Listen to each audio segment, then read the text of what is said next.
Pakistani athlete Nadeem ने जब javelin throw में गोल्ड मेडल अपने देश को जिताया तो लोगों ने एक सवाल पूछा कि यार इस खिलाड़ी ने अपने देश के लिए पहला गोल्ड मेडल लाया, इस खिलाड़ी ने एक रिकॉर्ड सेट कर दिया, इस खिलाड़ी की जो कहानी है काफ़ी इंस्पिरेशनल है, तो आखिर पाकिस्तान ने और बाकी लोगों ने इसको क्या दिया। यानी इतनी मेहनत की, इतनी मशक्क़त की, देश के लिए मेडल लेके आया, ओलंपिक में गोल्ड जीता, तो इसको क्या मिला।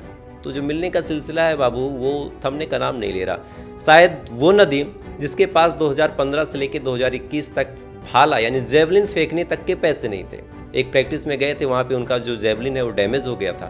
70 से 75 हज़ार रुपये का एक जेवलिन आता है। उस जेवलिन को खरीदने के लिए उनके पास पैसे नहीं थे। उन्होंने मदद मांगी, उन्होंने लोगों से कहा कि यार मुझे खेलना है, अपने देश के लिए कुछ करना है, मुझे एक जेवलिन की ज़रूरत है, कुछ पैसे अगर मिल जाते तो शायद बात बन जाती है।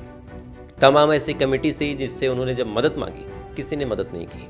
तमाम दोस्तों, यारों, रिश्तेदारों, घर वालों ने जब साथ दिया, कुछ पैसे इकट्ठा किए, उसके बाद एक जेवलिन खरीद के दिया। तो उसी जेवलिन से उसे रेतीले ग्राउंड पे प्रैक्टिस करते करते, बिना किसी अच्छे स्पाइक शूज के, बिना किसी ऐसी व्यवस्था के, बिना किसी ऐसी सुख सुविधा के जो आमतौर पे किसी भी एथलीट को, किसी भी खिलाड़ी को वहाँ की देश की सरकार जो है वो मुहैया करवाती है।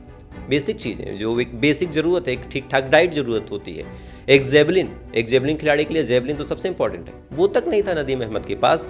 उसके बावजूद दोस्तों से, रिश्तेदारों से, पड़ोसियों से, गांव वालों से चंदा लगा के जब उन्होंने उस जेवलिन को खरीदा, गांव की उस मिट्टी में उन्होंने प्रैक्टिस की, उसके बाद जब वो जाते हैं पेरिस ओलंपिक में, तब उन्होंने एक रिकॉर्ड सेट कर दिया और 92.97 मीटर का जब भाला फेंका, तब सरकार हो चाहे देश दुनिया हो, सबकी आंखें फटी की फटी रह गई कि यार ये खिलाड़ी टॉप ऑफ द लेवल है। इसकी बात ही अगर कोई करे, इसकी तुलना किसी से कर दे तो शायद वो बेईमानी हो जाएगी इस खिलाड़ी के साथ, चूँकि बिना किसी रिसोर्स के इसने इतना लंबा भाला फेंका।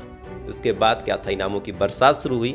जो वर्ल्ड एथलेटिक्स है उसने $50,000 देने का इनाम घोषित किया और कहा कि इस खिलाड़ी को हम $50,000 यानी पाकिस्तानी रुपीज़ में बात करें तो 1 करोड़ रुपए देने की बात खुद वर्ल्ड एथलीट ने की। साथ ही जो सिंध प्रांत के सीएम थे उन्होंने 5 करोड़ पाकिस्तानी रुपीज़ देने की बात की। जो वहाँ के गवर्नर थे कामरान, उन्होंने 10 लाख रुपए जो पाकिस्तान के होते हैं उसको देने की बात की। साथ ही कराची में एक स्पोर्ट एकेडमी नदीम के नाम पे खुलेगी। साथ ही पंजाब के जो मुख्यमंत्री थे, पाकिस्तान वाले पंजाब के, उन्होंने 10 करोड़ रुपए देने की बात की और साथ ही कहा कि हम पंजाब में एक स्पोर्ट सिटी नदीम के नाम पे बनाएंगे। वो नदीम जो अपने जेवलिन के पैसे को इकट्ठा करने के लिए दरबदर भटकता रहा, आज उसके नाम की एक स्पोर्ट सिटी पाकिस्तान में बनने वाली है। साथ ही एक सिंगर हैं अली जफर, उन्होंने 10 लाख रुपए देने की बात की। और ये ऐसा नहीं है कि ये लिस्ट यहीं पे रुक जाएगी, ये लिस्ट बढ़ती जाएगी। ये लिस्ट तब तक की है जब तक ये वीडियो बन रहा। हो सकता है कि जब तक आप इस वीडियो को देखें, ये वीडियो इम्प्रेशन भेजे, लोगों तक पहुँचे ये वीडियो, 1, 2 दिन, 4 दिन जब भी लग जाए, हो सकता है रिकॉर्ड और ये नाम आगे बढ़ जाए और भी लोग इसमें जुड़ जाए।